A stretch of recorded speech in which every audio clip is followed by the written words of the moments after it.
ಅನಂತ ಶರ್ಮರವರ ಮಗ ಅಭಿನಂದನ್ ಪರಿಚಯ ಈಗಾಗಲೇ ನಿಮಗಾಗಿದೆ. ಈಗ ಅಧ್ಯಾಯ 7ರಲ್ಲಿ ಶ್ಯಾಮಲಾ ತಾಯಿ ಕೌಸಲ್ಯಗೆ ಆದಷ್ಟು ಸಹಾಯ ಮಾಡುತ್ತಿದ್ದಳು.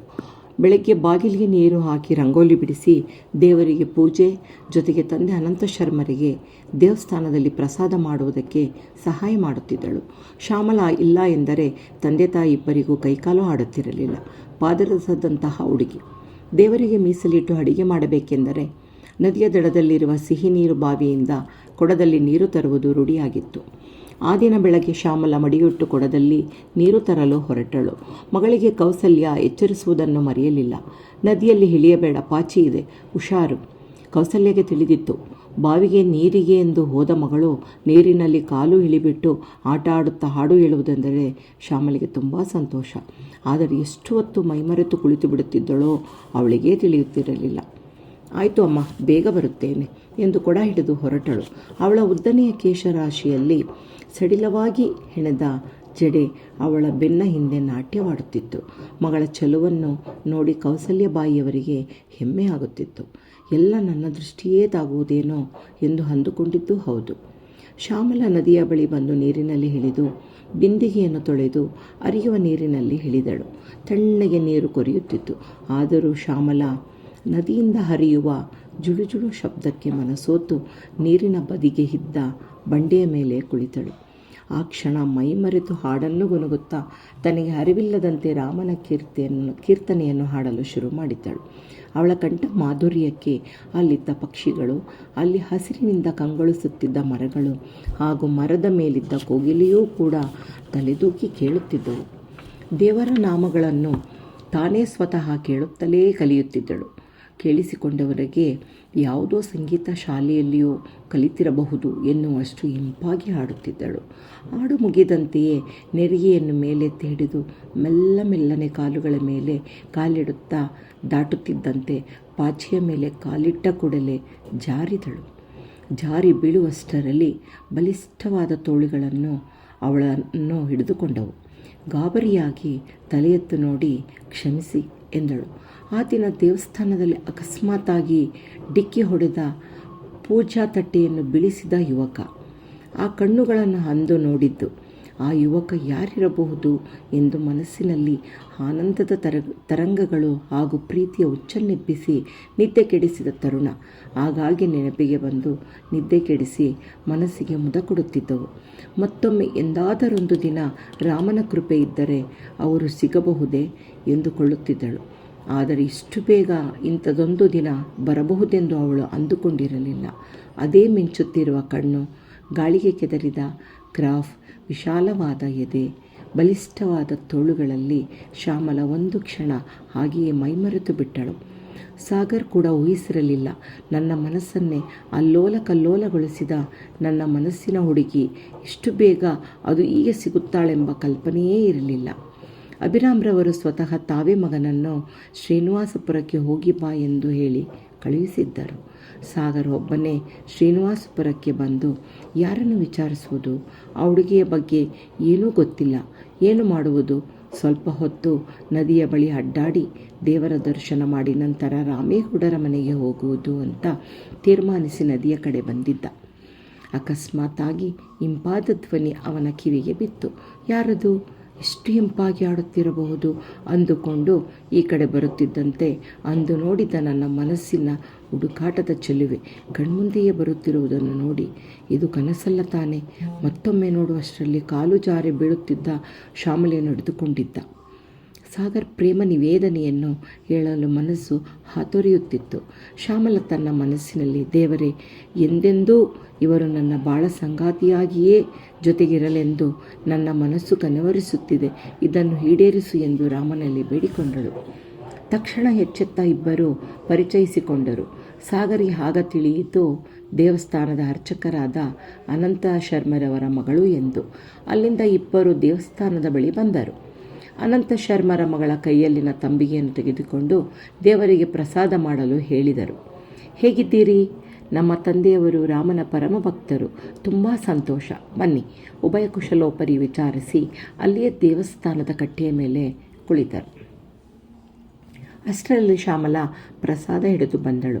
ಅನಂತ ಶರ್ಮರವರು ದೇವರಿಗೆ ನೈವೇದ್ಯವನ್ನು ಅರ್ಪಿಸಿ ಸಾಗರ್ ಕುಟುಂಬದವರ ಹೆಸರಿನಲ್ಲಿ ಅರ್ಚನೆ ಮಾಡಿ ಮಂಗಳಾರತಿ ಕೊಟ್ಟು ಪ್ರಸಾದ ನೀಡಿದರು.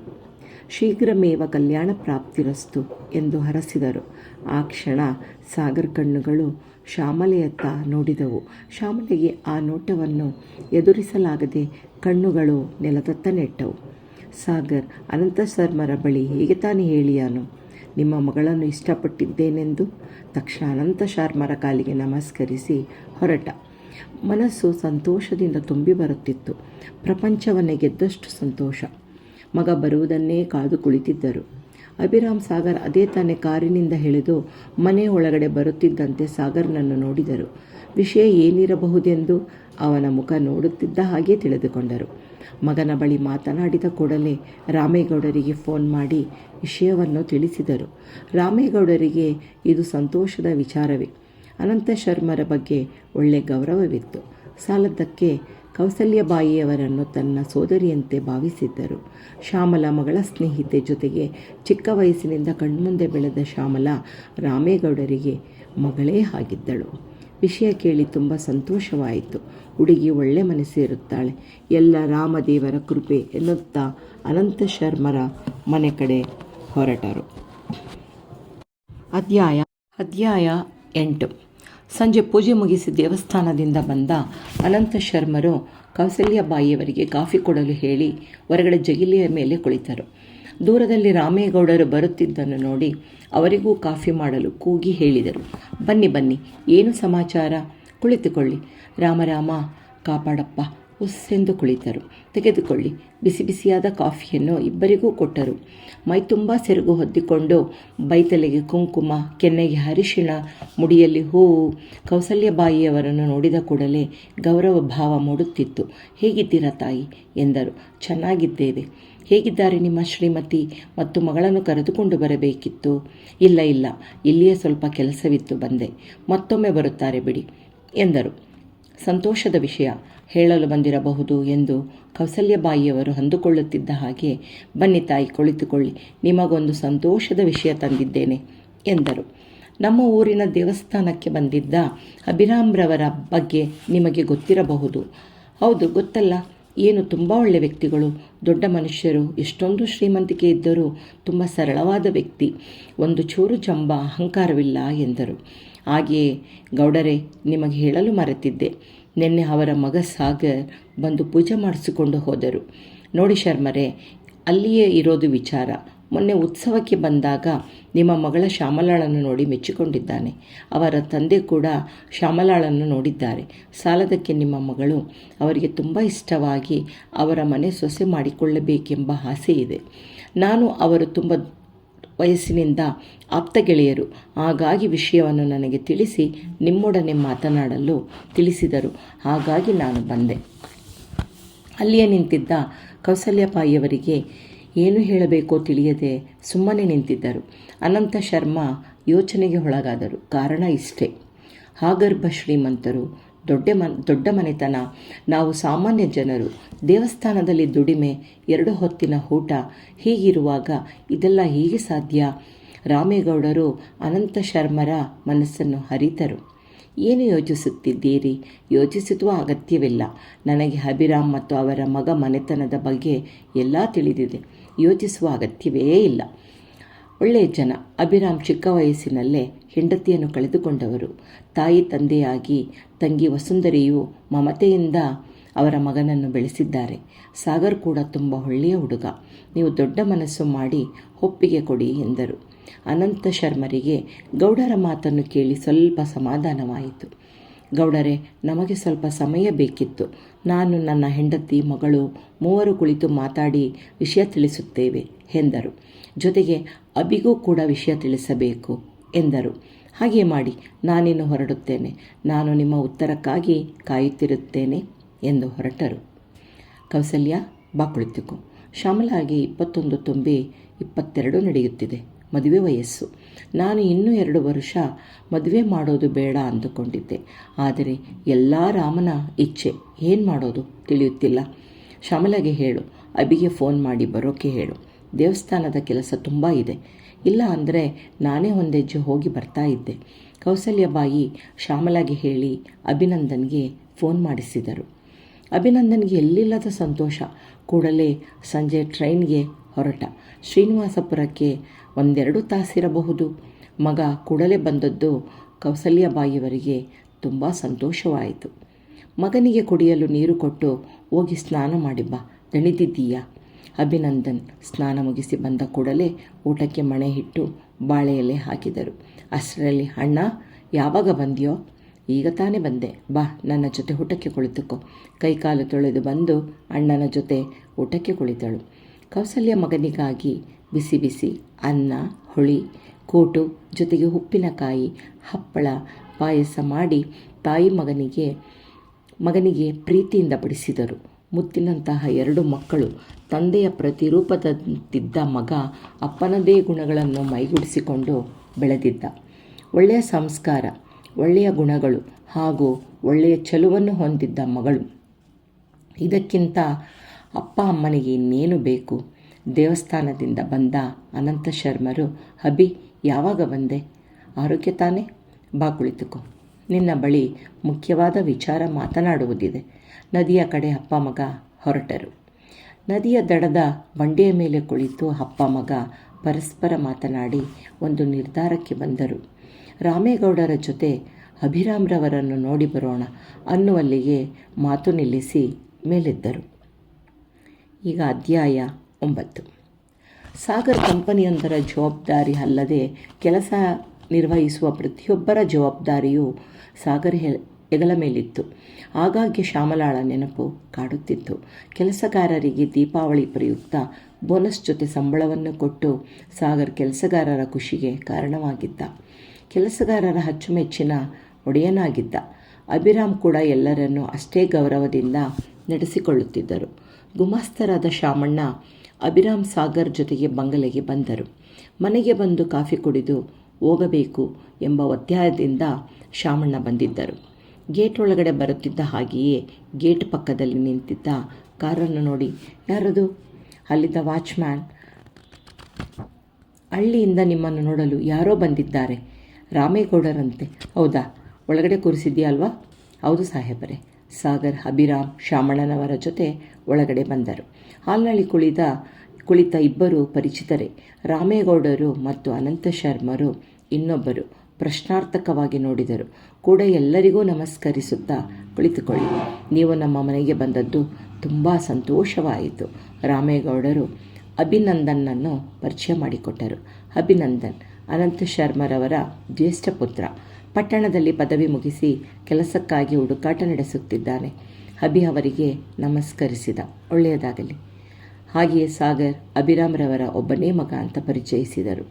ಅಭಿರಾಮ್ರವರು ಅವರ ಕಂಪನಿಯ ಕಡೆ ಎಲ್ಲರನ್ನೂ ಕರೆದುಕೊಂಡು ಹೊರಟರು. ಕಂಪನಿ ಹಾಗೂ ಅಲ್ಲಿನ ಕೆಲವು ಜನರಿಗೆ ಪರಿಚಯಿಸಿದರು. ಸಿಟಿಯಿಂದ ಹೊರಗಡೆ ಅವರದೊಂದು ಎಸ್ಟೇಟ್ ಮಾಡಿಸಿದ್ದರು. ಅಲ್ಲಿಗೆ ಎಲ್ಲರನ್ನು ಕರೆದುಕೊಂಡು ಹೋಗಿ ಎಲ್ಲರಿಗೂ ಎಳೆನೀರನ್ನು ಕೆತ್ತಿಸಿ ಕೊಟ್ಟರು. ಅನಂತ ಶರ್ಮರಿಗೆ ಹಾಗೆ ಅಭಿನಂದನ್ಗೆ ಅತಿಯಾದ ಕಾಳಜಿಯನ್ನು ನೋಡಿ ಮುಜುಗರವಾದರೂ ತುಂಬ ಸಂತೋಷವಾಯಿತು. ಇಡೀ ಆಸ್ತಿಗೆ ನನ್ನ ಮಗಳು ಯಜಮಾನಿ ಅಥವಾ ಒಡತಿ, ಹೌದು. ಆದರೆ ಇವೆಲ್ಲವನ್ನು ನಿಭಾಯಿಸುವ ಶಕ್ತಿ ಇದೆಯೇ? ಹಳ್ಳಿಯಲ್ಲಿ ಅಪ್ಪ ಅಮ್ಮನ ಪ್ರೀತಿಯಲ್ಲಿ ಬೆಳೆದ ಮಗಳು ಶ್ರೀನಿವಾಸಪುರ ಬಿಟ್ಟು ಬೇರೇನೂ ಗೊತ್ತಿಲ್ಲ. ಏನು ಮಾಡೋದು ಅನ್ನುವ ಚಿಂತೆ ಒಂದು ಕಡೆ ಆದರೆ, ಮತ್ತೊಂದು ಕಡೆ ಮಗಳು ಒಳ್ಳೆ ಸಂಸ್ಕಾರವಂತರ ಮನೆ ಸೇರಿಕೊಳ್ಳುತ್ತಾಳೆ ಎನ್ನುವ ಸಂತೋಷ. ಇತ್ತ ಅಭಿನಂದನ್ಗೆ ಶ್ಯಾಮಲ ಅಚ್ಚುಮೆಚ್ಚಿನ ತಂಗಿಯಾಗಿದ್ದಳು.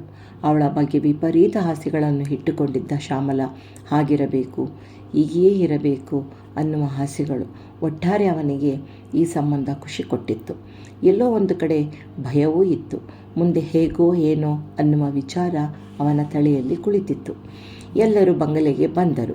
ಅನಂತ ಶರ್ಮರು ಬಂಗಲೆಯೆಲ್ಲ ಸುತ್ತಾಡಿಸಿ ಬಂದರು.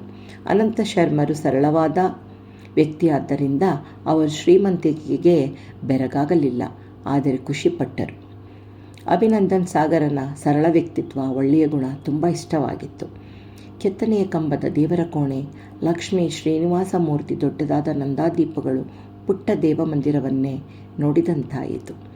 ಎಲ್ಲರೂ ಒಟ್ಟಿಗೆ ಕುಳಿತು ಮಾತನಾಡಿ ಅಲ್ಲಿಂದ ಹೊರಟರು. ಎಲ್ಲೋ ಒಂದು ಕಡೆ ನನ್ನ ಮಗಳಿಗೂ ಇಂಥದ್ದೊಂದು ಸಂಬಂಧ ಸಿಕ್ಕರೆ ಸಾಕು ಅಂದುಕೊಂಡರು. ಒಂದು ಒಳ್ಳೆಯ ದಿವಸ ನೋಡಿ ಅಭಿರಾಮ್ ವಸುಂಧರ ರಾಮೇಗೌಡರ ಮನೆಯಿಂದ 3 ಜನ ಎಲ್ಲರೂ ಒಟ್ಟಿಗೆ ಹೋಗಿ ಹೂ ಮುಡಿಸುವ ಶಾಸ್ತ್ರ ಮುಗಿಸಿ ಬಂದರು. 2 ಮನೆಯಲ್ಲಿ ಹಬ್ಬದ ವಾತಾವರಣ ಶುರುವಾಯಿತು. ಅನಂತ ಶರ್ಮಾ ಬಂಗಲೆಯಲ್ಲಿ ಮಾತನಾಡುವಾಗಲೇ ಹೇಳಿದ್ದರು, ನಮಗಿರುವುದು ಒಬ್ಬಳೇ ಮಗಳು, ಪ್ರೀತಿಯಿಂದ ಸಾಕಿದ್ದೇವೆ, ದಯಮಾಡಿ ತಾವು ಒಪ್ಪಿಗೆ ಕೊಡಬೇಕು. ಶ್ರೀರಾಮಚಂದ್ರ ಸಮ್ಮುಖದಲ್ಲಿ ದೇವಸ್ಥಾನದಲ್ಲಿ ದಾರಿ ಎರೆದು ಕೊಡಲು ತಾವು ಒಪ್ಪಿಗೆ ಕೊಡಬೇಕೆಂದು ಕಳಕಳಿಯಿಂದ ವಿನಮ್ರತೆಯಿಂದ ಕೇಳಿಕೊಂಡರು. ಒಂದು ಕ್ಷಣ ಯೋಚಿಸಿ, ಆಗಲಿ, ಮನೆದೇವರ ಮುಂದೆ ಮದುವೆ ಆಗಲಿ, ಆದರೆ ಬೆರಳೆಣಿಕೆಯಷ್ಟು ಜನ ಬರುತ್ತೇವೆ, ಬೇಸರ ಪಟ್ಟುಕೊಳ್ಳಬೇಡಿ. ನಾವು ಪಟ್ಟಣದಲ್ಲಿ ನಮ್ಮ ಕಂಪನಿ ಕೆಲಸಗಾರರನ್ನು ಕರೆಯಬೇಕು, ಹಾಗಾಗಿ ಒಂದು ದಿನ ರಿಸೆಪ್ಷನ್ ಇಟ್ಟುಕೊಳ್ಳುತ್ತೇವೆ ಎಂದು ಹೇಳಿದರು. ಒಳ್ಳೆಯ ದಿನ ಹಾಗೂ ಒಳ್ಳೆಯ ಮುಹೂರ್ತದಲ್ಲಿ ಶ್ಯಾಮಲ ಹಾಗೂ ಸಾಗರ್ ಸತಿಪತಿಗಳಾದರು. ಅನಂತ ಶರ್ಮಾ ಹಾಗೂ ಕೌಸಲ್ಯಬಾಯಿಯವರು ಸಂತೋಷದಿಂದ ಶ್ಯಾಮಲೆಯನ್ನು ದಾರಿ ಎರೆದುಕೊಟ್ಟರು. ಸಾಕ್ಷಾತ್ ಶ್ರೀರಾಮಚಂದ್ರರ ಆಶೀರ್ವಾದದೊಂದಿಗೆ ಎಲ್ಲವೂ ಚೆನ್ನಾಗಿ ನೆರವೇರಿತು. ಮನುಷ್ಯನ ಜೀವನದಲ್ಲಿ ಅನೇಕ ತೊಡರುಗಳು ಬರುವುದು ಸಹಜ. ಮನುಷ್ಯ ಎಂದ ಮೇಲೆ ಯಾರೂ ಸುಖಿಗಳಲ್ಲ, ಏನಾದರೊಂದು ಅಪಸ್ವರಗಳು ಇರಲೇಬೇಕಲ್ಲ. ಅದೇ ರೀತಿ ಅಭಿರಾಮ್ರವರ ಬದುಕಿನಲ್ಲಿ ಕೆಲವು ತಿರುವುಗಳು ಇದ್ದವು. ಅಧ್ಯಾಯ 9. ದೊಡ್ಡದಾಗಿ ಕಂಪನಿಯನ್ನು ಬೆಳೆಸಿ ಅತಿ ಎತ್ತರಕ್ಕೆ ಬೆಳೆದು ಶ್ರೀಮಂತರ ಸಾಲಿನಲ್ಲಿ ಒಬ್ಬರಾದಂತಹ ಅಭಿರಾಮ್ರವರ ಇಂದಿನ ಜೀವನ ಹೇಗಿತ್ತು ಹಾಗೂ ಬೆಳೆದು ಬಂದ ಹಾದಿಯನ್ನು ತಿಳಿದುಕೊಳ್ಳೋಣ.